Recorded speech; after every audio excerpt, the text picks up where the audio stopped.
बिहार एक ऐसा स्टेट जहां से अगर कोई दूसरे स्टेट में जाना चाहता है तो उसे कमजोर, अनपढ़, छोटे शहर का आदमी और भी बहुत कुछ सुनने को मिलते हैं। भारत के बड़े शहरों में एक विचार बैठ गया है कि बिहार के लोग अनपढ़ होते हैं और काम ना मिलने की वजह से शहर में आकर बस जाते हैं। But on the other side UP के बाद सबसे ज्यादा आईएएस ऑफिसर बिहार से ही निकलते हैं। एक रिपोर्ट के अनुसार 1951 से 2021 तक यानी 70 साल में सबसे ज्यादा आईएएस ऑफिसर उत्तर प्रदेश से निकली, जिसकी संख्या 717 है।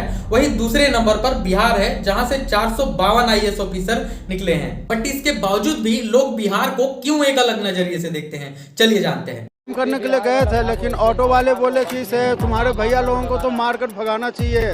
वो ऑटो पर से उतार दिया आधे रास्ते में। मार रहे, वहाँ पर मार रहे बिहार वालों को, बोल रहा है बिहार वाला के लोग तो भागो यहाँ से भागो, कंपनी में काम करने नहीं दे रहा, सबको भगा रहा। 2008 में महाराष्ट्र के मुंबई में उत्तर प्रदेश और बिहारी माइग्रेंट पर अटैक हुए। जो लोग बिहार से वहां पढ़ने आए थे या फिर काम की खोज में आए थे, उन सबको वहां से भगाया जाता है।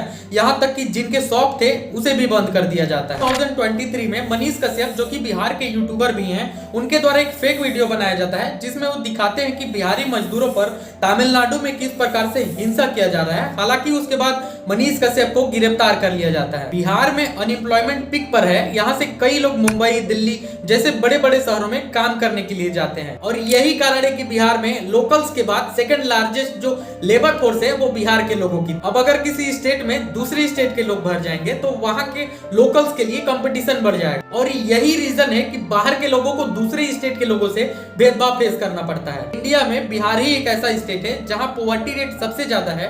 बिहार की 50% से भी ज्यादा पॉपुलेशन मल्टी डायमेंशनली पुअर है। ब्रिटिशर्स के आने से पहले बिहार एक अमीर स्टेट हुआ करता था, बट जब ब्रिटिशर्स इंडिया के ऊपर राज कर रहे थे तब ब्रिटिशर्स ने टैक्सेस के अलग रूल लागू किए और 1793 में परमानेंट सेटलमेंट एक्ट के तहत बिहार के अंदर ये डिसाइड किया जाता है कि यहाँ पर जमींदारी सिस्टम ही फॉलो होगा, यानी कि बिहार की government fix amount of tax British government को पे करेगी। बट इसमें एक प्रॉब्लम थी, बिहार की मेजोरिटी पॉपुलेशन का प्राइमरी इनकम सोर्स जो था वो एग्रीकल्चर था और एग्रीकल्चर में हर टाइम अच्छी फसल नहीं होती थी, पर फिर भी बिहार के लोगों को same amount of tax British government को पे करना पड़ता था, चाहे फसल अच्छी हो या ना हो। और इन्हीं प्रॉब्लम की वजह से आजादी मिलने से पहले ही बिहार की हालात बहुत ज्यादा खराब हो गए। बिहार की गरीबी का एक कारण यहाँ की डर्टी पॉलिटिक्स भी है। जब लालू प्रसाद जैसे कास्ट बेस्ड लीडर राजनीति में आए तब इनका मेन मोटो था कि विकास नहीं, सम्मान चाहिए। बिहार की गवर्नमेंट ने कभी भी कंपनीज को अपनी फैक्ट्री बिहार में सेटअप करने के लिए